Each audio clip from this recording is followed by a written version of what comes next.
Hello students, welcome to the lecture series of fluid mechanics. Myself, Professor Dhruv Patel.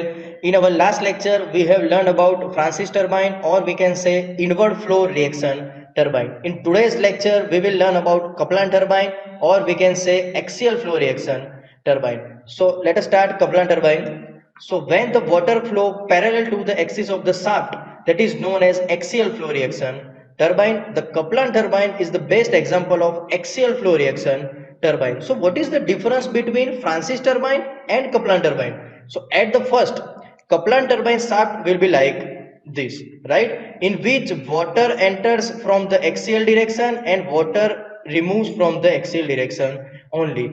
Have you remember students, in the Francis turbine, water enters from the radial direction and water leaves in the axial direction. But in the Kaplan turbines, water enters from the axial direction and water removes from the axial direction. This is basic difference between Francis and Kaplan turbine, right? Now in the Kaplan turbine, blades are adjustable to the hub. That means, see in this sketch, this is vertical blades which are adjustable with respect to flow of a water. Clear students?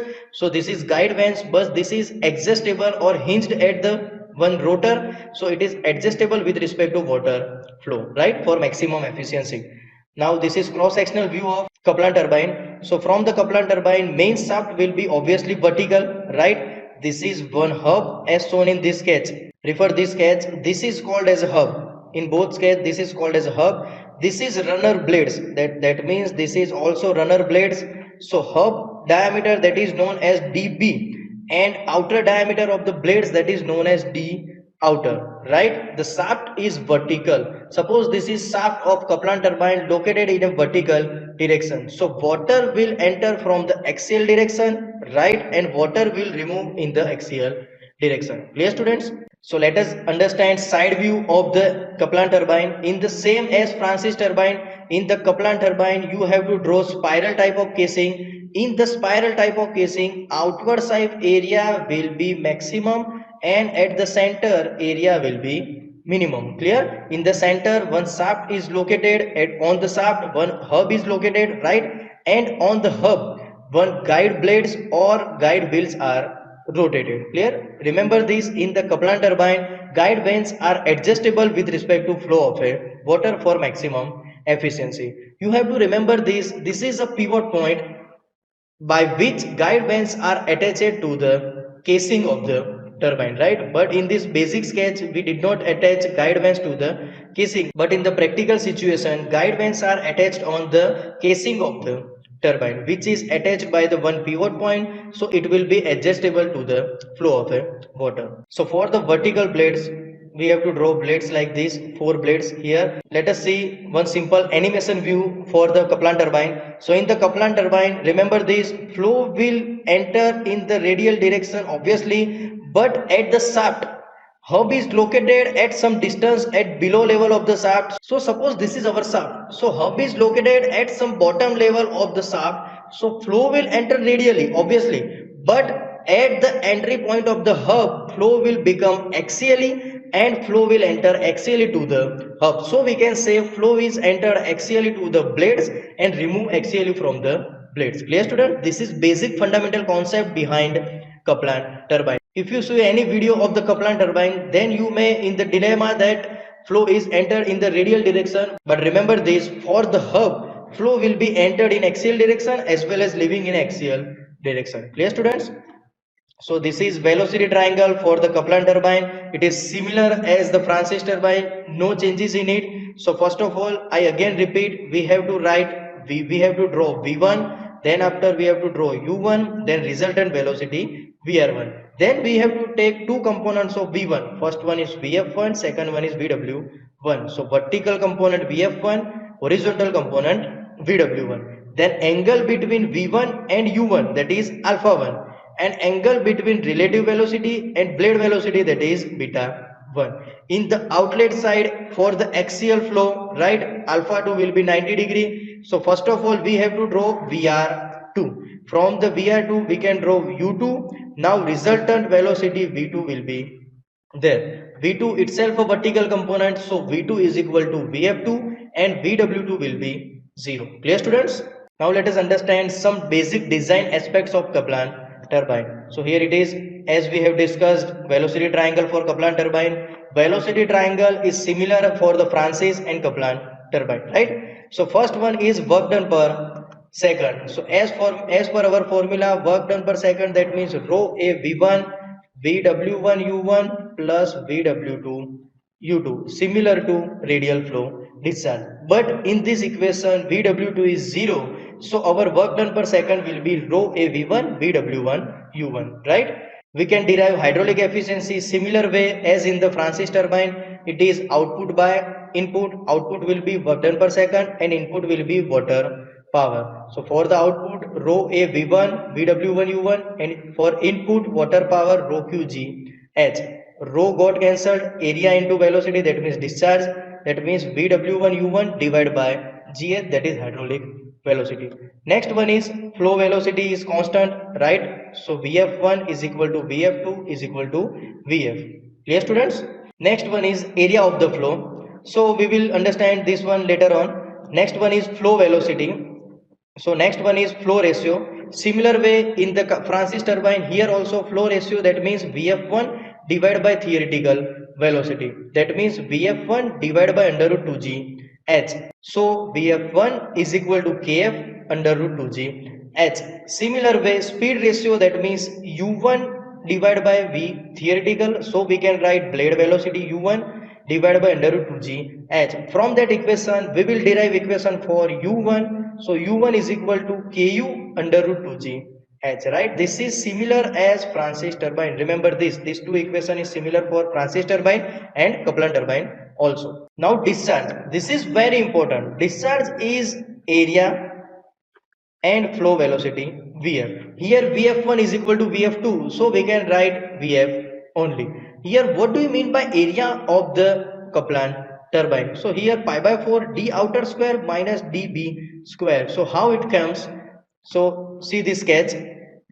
Water will enter from this area and water is living in this area. So this is particular area.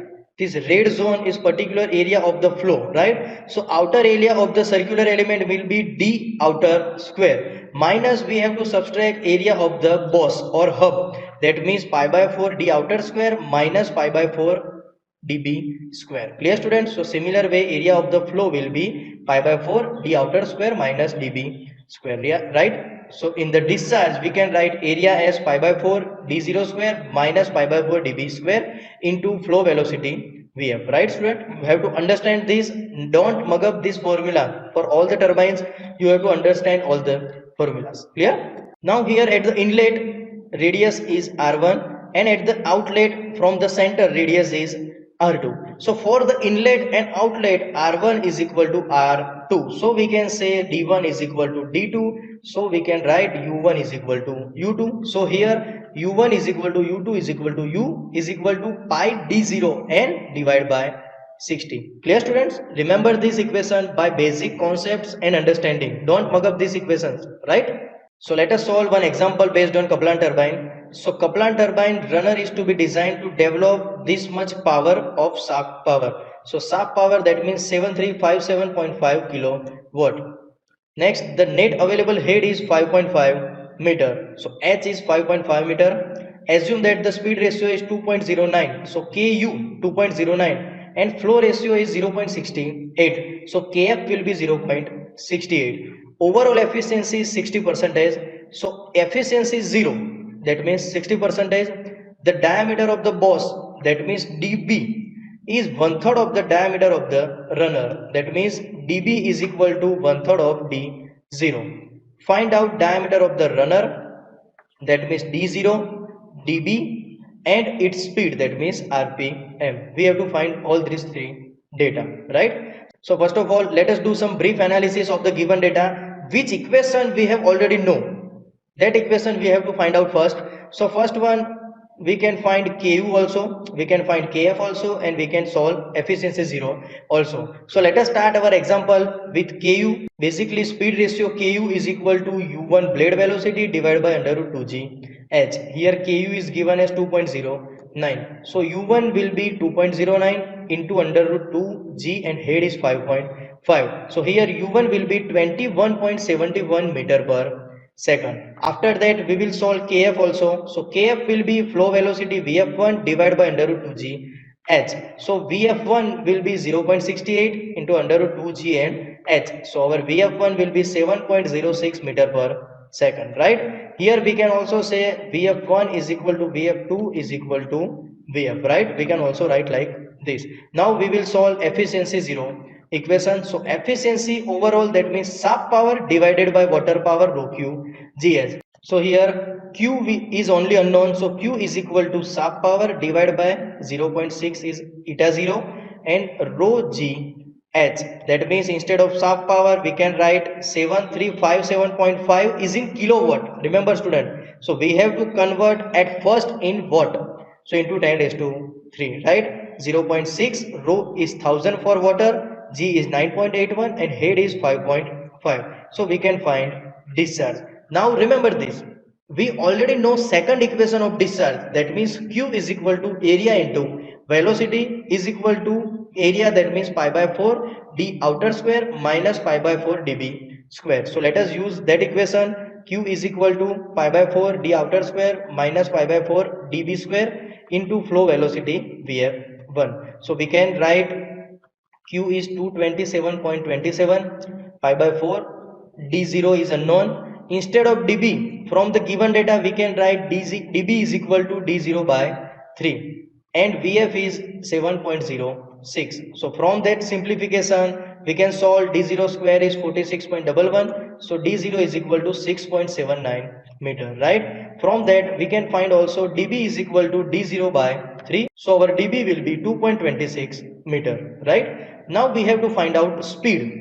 For the speed we have to find u, because u is equal to pi d n by 60. So now u1 is equal to pi d0 n by 60. So n speed is unknown, so speed is equal to u1 into 60 divided by pi into d0. So u1 is 21.71, we already found it. 60 pi is 3.14 and d0 is 6.79 from this data. Our RPM will be 61.06 RPM for this design criteria. Yes students?